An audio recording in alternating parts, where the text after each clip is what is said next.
Beyond the gate, spoilers tease that Jacob is getting too close to the truth, and that truth is not just dangerous, it is suffocating.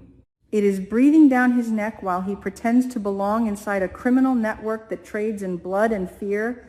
He has already slipped through the outer layers of the operation, yet the real mastermind of the plasma circle still hides in the shadows, faceless, careful, watching everyone, including him.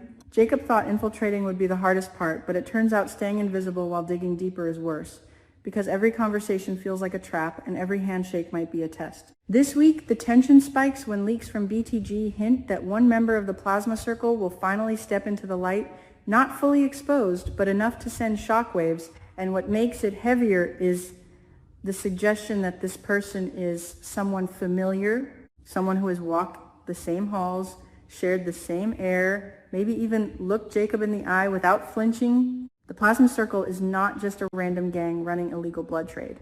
It is structured, calculated, embedded in places people trust the most. Hospitals, donation centers, charity fronts, all of it twisted. So the question hangs there. Who holds real power inside that inner ring? Grayson's life has been off lately. Not in obvious ways, but in the kind that makes you pause after he leaves the room. His schedules do not align. He disappears for hours under the excuse of administrative work. He knows more about supply logistics than a nurse normally should. Some scenes almost scream that he could be connected, that he might be coordinating shipments under the cover of night shifts, that his calm demeanor hides something colder. And yet there is no direct proof, only fragments, glances, the way he stiffens when plasma shortages are mentioned. It could be coincidence, but in a town like Fairmont Crest, coincidences feel staged. Then there is Kial and Carlton, both deeply rooted in the hospital system, both with access to storage units, donor records, transport approvals. If an illegal plasma ring wanted to thrive, they would need insiders who understand protocols and how to bypass them without raising alarms. Kial has always been ambitious, sometimes too eager to move up the ladder, sometimes resentful when promotions slip away. That resentment could turn into motive.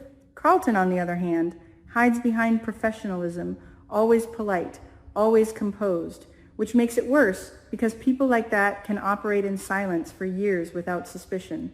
Their positions grant them the kind of quiet authority that would make running a black market pipeline disturbingly simple. All it takes is altering numbers here and there, rerouting a shipment, forging a signature. The infrastructure is already there, the hospital becomes the perfect cover, and with Jacob digging around, the risk grows that one of them senses something is off.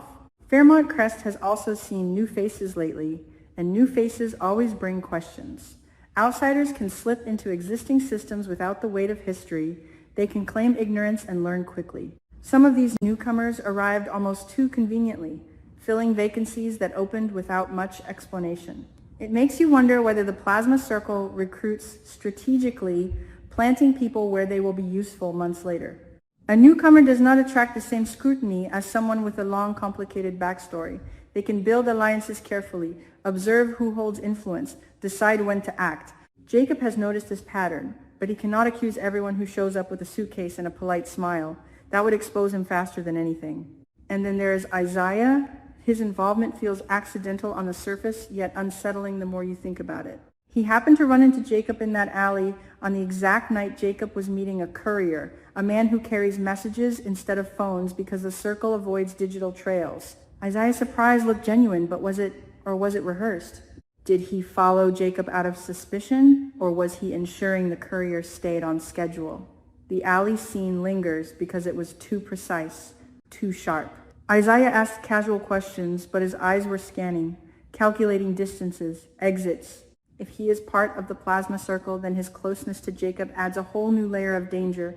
The drama would explode because betrayal from a stranger is one thing, betrayal from someone trusted is another. It would mean Jacob has been confiding in the wrong person, letting his guard down at moments that now replay in his mind like warnings he ignored. Looking at Marcel complicates everything further. He is a cop, officially on the side of the law, yet his integrity has always been questionable. He talks about retirement as if it is a dream he deserves, but Joey insists he stay longer, pushing him to delay that exit. Why would Joey want him to remain, unless Marcel still serves a purpose? A corrupt officer inside a plasma trafficking ring would be invaluable. He could redirect investigations, bury reports, intimidate witnesses. Marcel has the experience to know how internal affairs works, how to stay just within the lines while crossing them in practice. If he is connected to the plasma circle, then his desire to retire might actually be fear. Fear that the net is tightening and he wants out before exposure. Or maybe he plans to disappear with his share once the operation reaches its peak. The possibility that a law enforcer is shielding the criminal network makes Jacob's mission nearly impossible, because every official channel could already be compromised. The real tension, though, lies in the risk of Jacob being unmasked. He has been careful, calculated, adopting just enough moral grayness to fit in without overplaying his role. But as the inner circle senses pressure, someone might start hunting for the leak. If the revealed member of the plasma circle recognizes Jacob's true intent, the consequences will be immediate and brutal. The organization does not forgive betrayal. They do not negotiate. They erase. That threat hovers over every scene he appears in. His late-night meetings feel shorter, more abrupt.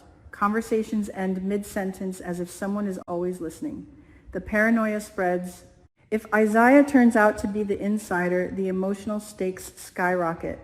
Imagine Jacob realizing that the alley encounter was not chance but surveillance, that the friendly advice, the shared confidences were methods of control.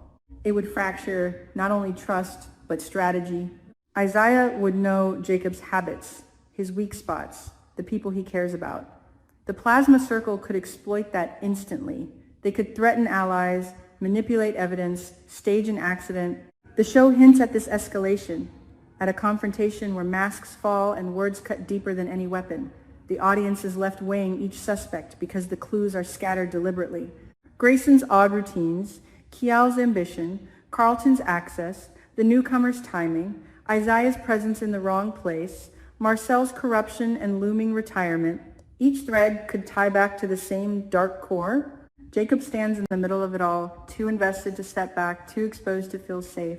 He is closing in on the truth, yet that truth seems to be circling him instead, narrowing the space he can move in. The plasma circle is not just a criminal ring, it is a web spun across relationships and institutions. When one member surfaces, it will not simplify things, it will complicate them, because exposure triggers panic, and panic leads to mistakes, violent ones. Whoever holds that piece of power within the circle will fight to protect it. And Jacob, alone in the shadows, pretending loyalty, may find that the most dangerous enemy was never the hidden mastermind, but the familiar face standing right beside him all along.